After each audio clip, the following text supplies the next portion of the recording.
Là où vous entendez un bruit, le motard entend une symphonie. Là où vous voyez un passage protégé, quand il pleut, nous voyons un danger. Et là où vous voyez une galère, nous voyons de la fierté. Juste une route? Non. Pour nous, un cadeau. Et là où vous voyez des motards, nous voyons une famille. Là où vous voyez juste un style, nous pensons protection. Et là où vous voyez un gilet airbag, nous voyons un ange gardien. Quand on est motard, c'est pour la vie.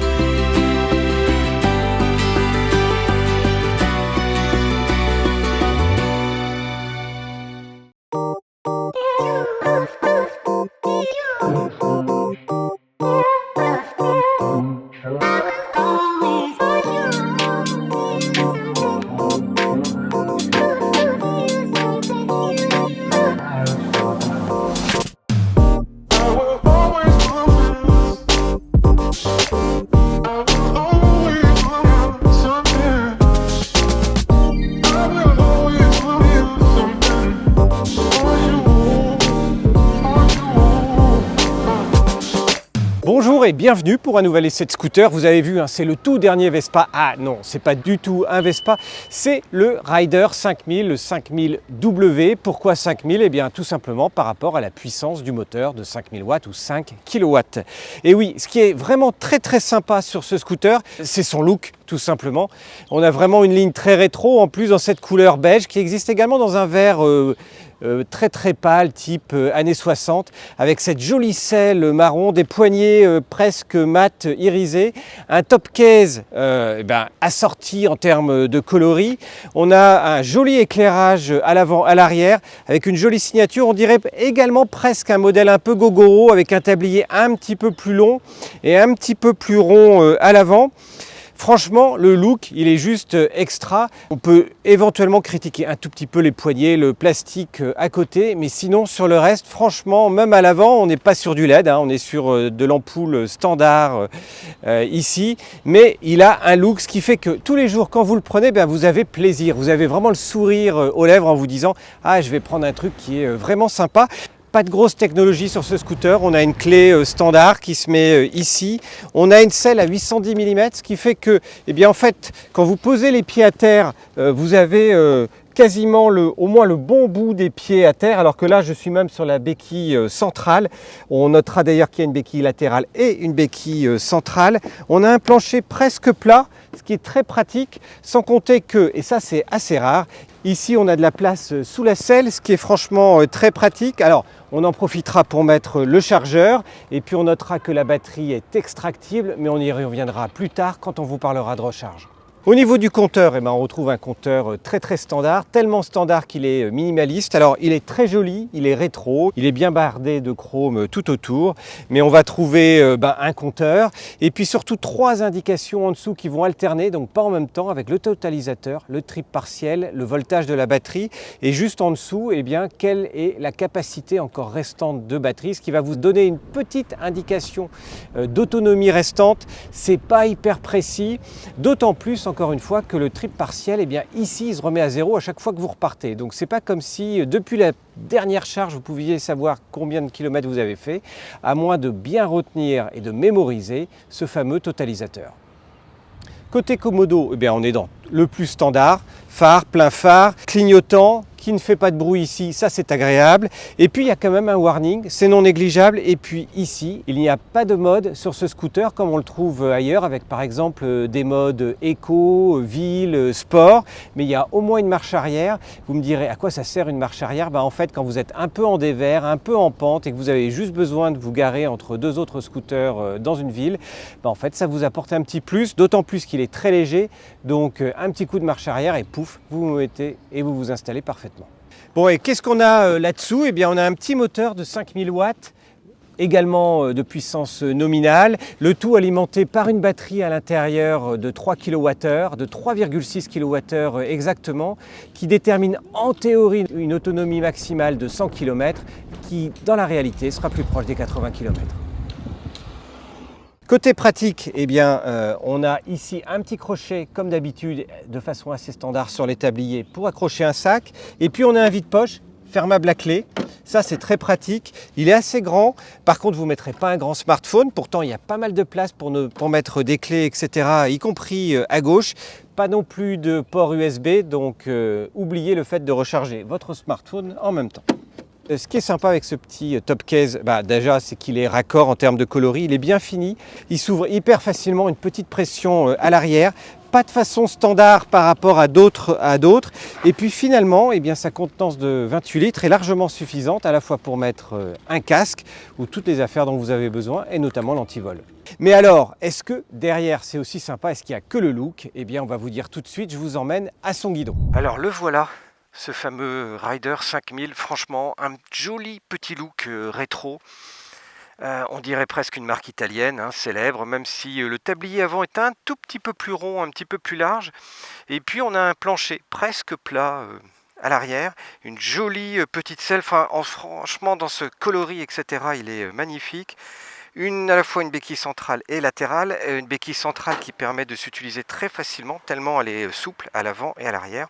Et puis quand on met le contact, le moteur est tout de suite fonctionnel, il y a juste une petite sécurité par rapport à la béquille latérale. Si elle est dépliée, on ne démarre pas, mais sinon on n'entend rien. C'est vraiment la caractéristique de l'électrique. Et puis en 1, 2, 3, 4 secondes, on se trouve tout de suite à 50 km/h. C'est assez impressionnant, c'est tout l'intérêt d'un modèle comme celui-ci électrique. Et puis dès qu'on est au feu vert, maniabilité aidant, vraiment extrême légèreté, y compris quand on arrive en côte. Un beau couple disponible tout de suite qui fait que on se retrouve tout de suite à 50 voire 60 km/h si on n'y fait pas gaffe. Franchement, les 5000 watts, là, voilà, là on peut bloquer la roue arrière. Mais ces 5000 watts, c'est vraiment le compromis idéal qui permettent en fait, notamment en ville, d'être tout de suite notamment sur les voies rapides, à 70 km/h, tout en ayant un petit peu de patate.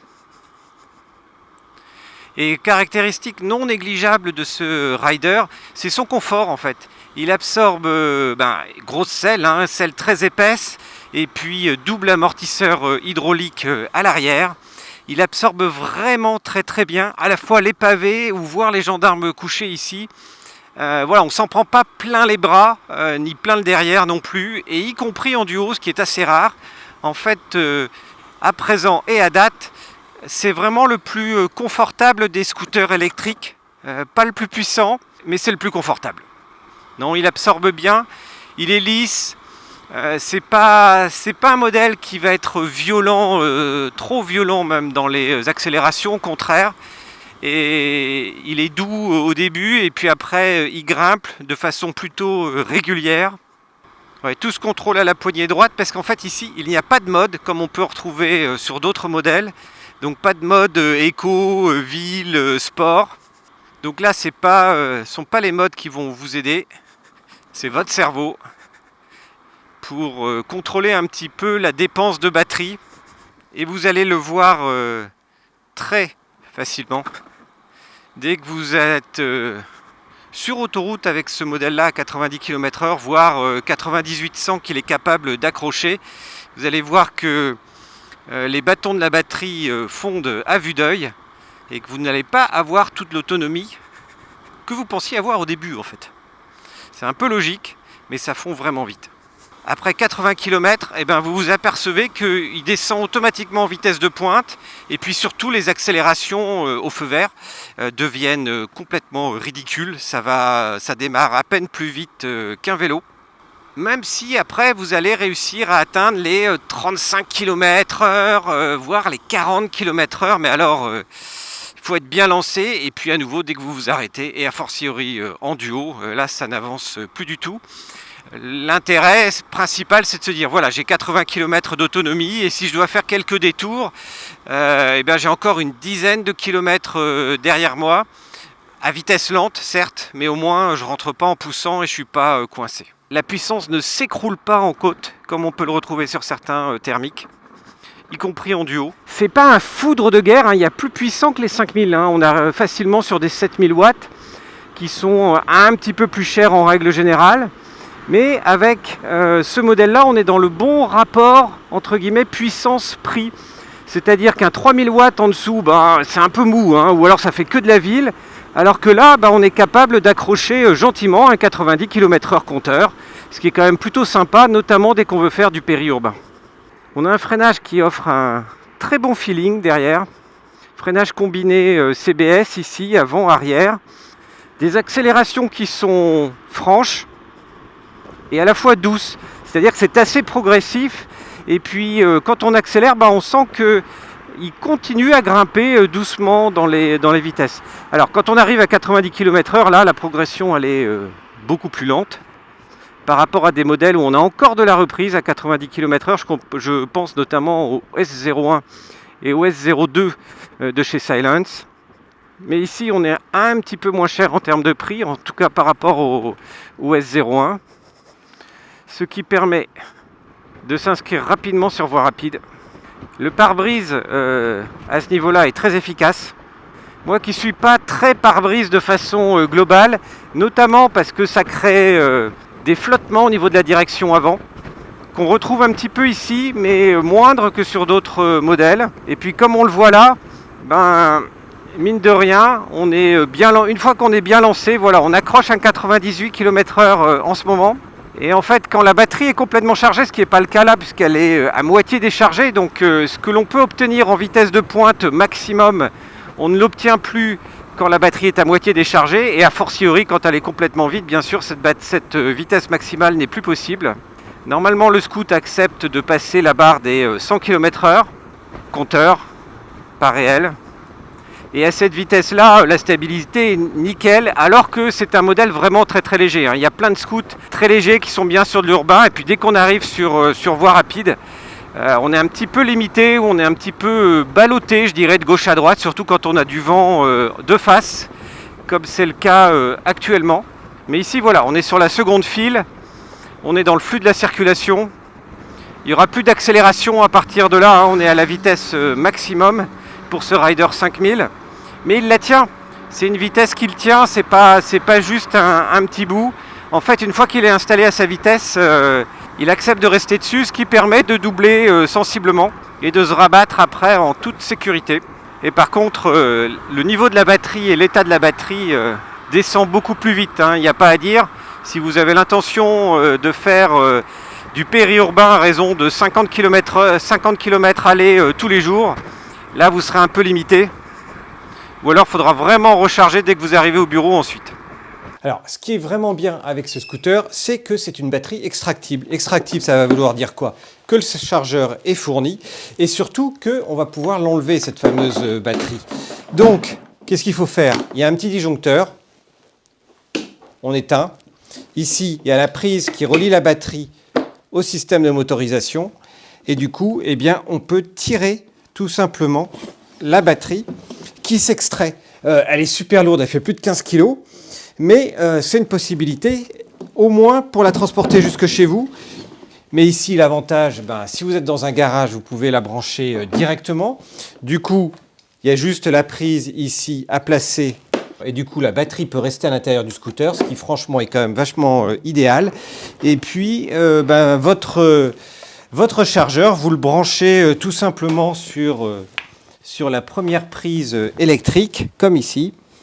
Donc là, on note qu'il n'y a absolument aucun niveau de charge de la batterie, ni sur la batterie, ni sur le chargeur. Il y a juste un témoin lumineux, un petit témoin rouge qui va passer au vert une fois que la batterie sera complètement chargée.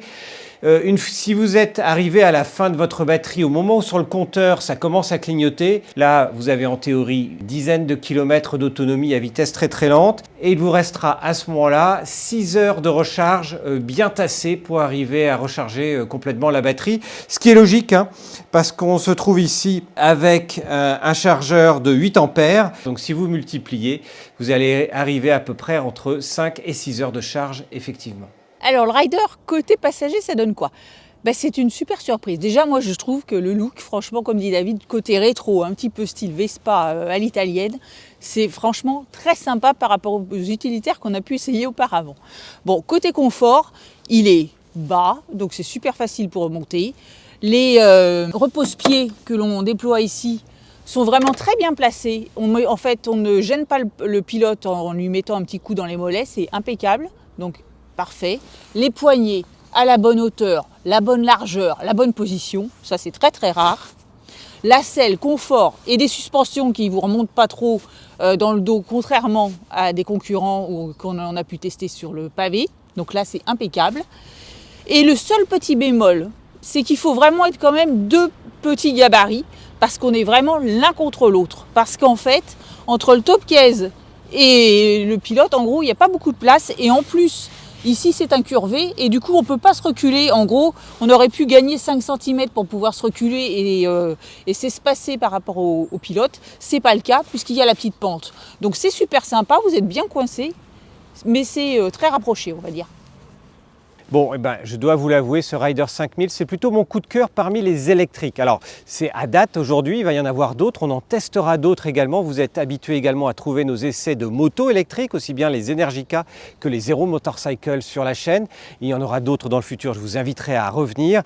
Mais celui-ci, c'est mon coup de cœur. Pourquoi? D'abord pour son look, c'est vraiment sympa. Il y a vraiment des électriques qui sont très moches. Et il y en a d'autres qui sont très puissants, mais qui sont aussi beaucoup plus chers. Ici, on est juste plutôt pas mal placé en termes de prix parce qu'on est à 4 999 €. Grosso modo, Rider 5000, 5000 watts de puissance, 5 000 €. C'est une bonne moyenne. Et ce rapport poids-puissance-prestation, il est plutôt bon en fait. Pourquoi? Eh bien parce que les 5000 watts, c'est mieux qu'un 3000 qui est un peu juste. En ville, c'est limite et en dehors de la ville, ça ne va pas. 7000 watts, à la limite, vous n'en avez pas obligatoirement besoin, à moins de faire beaucoup de périurbains. Et ici, résultat, vous avez un joli look. Vous avez surtout un des scooters électriques les plus confortables du marché, aussi bien pour le conducteur que pour le passager. C'est vraiment important. Il y a de la place, même les plus grands ne seront pas trop enserrés là-dedans parce qu'il y a vraiment de la place pour les jambes à l'avant.